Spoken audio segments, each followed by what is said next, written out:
Aing paulit-ulit kang tinatama. Hindi makulit yan. Hindi ka pa niya sinusukuan. Kasi kapag sinabi niyang mag-update ka naman, pakinggan mo naman ako, ayusin mo naman yan. Hindi dahil gusto kanyang kontrolin, hindi dahil trip kanyang pag-initan. Nagsasalita siya kasi may pakialam pa siya.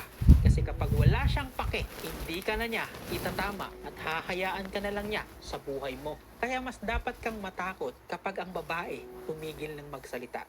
Na yung dating nakikipag-away, ngayon wala na. Yung tipo bang wala na siyang reaksyon. Yung dating itinatama ka, ngayon hinahayaan ka na lang. Kasi may mga punto po na napapagod din ng taong paulit-ulit na nagsasabi.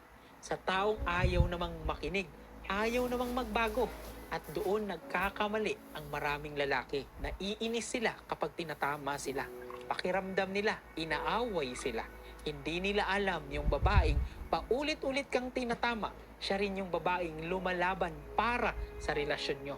Kasi ang taong wala nang pakialam, hindi na nagtuturo, hindi na nagrereklamo, hindi na nakikipagtalo. Kaya pag tumigil na siyang magsalita, huwag kang matuwa. Hindi kanya inaaway, hindi kanya inaayos. Yun na yung panahon na siguro na paalis na siya sa buhay mo. Kaya ingatan mo, mahalin mo ang taong tinatama ka. Kasi hindi mo siya kalaban. Ang gusto niya lang yung relasyon na maayos para sa kinabukasan nyo. Babaeng